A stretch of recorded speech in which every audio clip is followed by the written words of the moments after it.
Sa 30 ng Hunyo, 2 linggo na lang mula ngayon, ay magtatatlong taon na po sa pwesto si Pangulong Ferdinand Bongbong Marcos Jr. Sigaw ng grupo ng mga magsasaka at urban poor. Hindi pa rin natutupad ang campaign promise niya na ibaba sa 20 pesos kada kilo ang presyo ng bigas. Depensa naman ng Department of Agriculture, mayroong tig 29 pesos kada kilong bigas naman na itinitinda sa Kadiwa stores. Yun nga lang, para lamang ito sa vulnerable sector.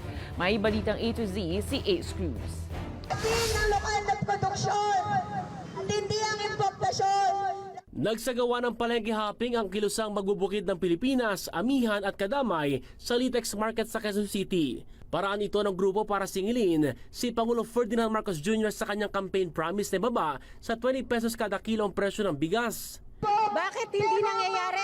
Dahil pagpapatuloy ng importasyon ang ginagawa ng ating pamahalaan, imbis na palakasin ang pambansang agrikultura natin at suportahan ang pangangailangan ng mga magsasaka. 2 linggo bago ang 3 anibersaryo ng inaugurasyon ni Marcos Jr., bagsak na marka ang kanyang ibibigay sa Pangulo. Talaga namang wala, hindi niya pinaganda talaga yung puro press release lang ang ginagawa niya.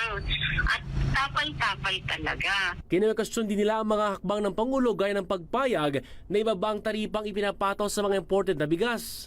Alam na niya na bagsak yung ating ekonomiya. Bakit lalo pa niyang binabaan yung tarif ng mga pumapasok na na bigas dito sa ating bansa? Kaya't malayo-malayo ayon sa grupo na maabot ang campaign promise ng Pangulo, bagay na ramdam na ilan nagtitinda ng bigas. Tumas pa, halos tumas pa nga ng 30 pesos.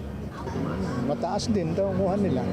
Dumepensa naman ang Department of Agriculture at sinabing may binibenta ngayon sa Kadiwa stores na tig 29 pesos kada kilo ng bigas. Pero sa ngayon, para lamang ito sa vulnerable sectors gaya ng 4-piece members, solo parents at PWDs.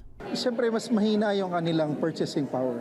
There could be portion na kinakailangan talaga na i-subsidize. Dagdag pa ng DA, patuloy pang pinaplansya ang ilang programa na makapagbebenta ng abot kayang presyo ng bigas sa merkado. Partikular, ang pagpapataas ng lokal na produksyon sa pamagitan ng paggamit ng makabagong teknolohiya lalo't nalalapit na ang banta ng La Nina sa bansa. Unang goal is to increase ang production.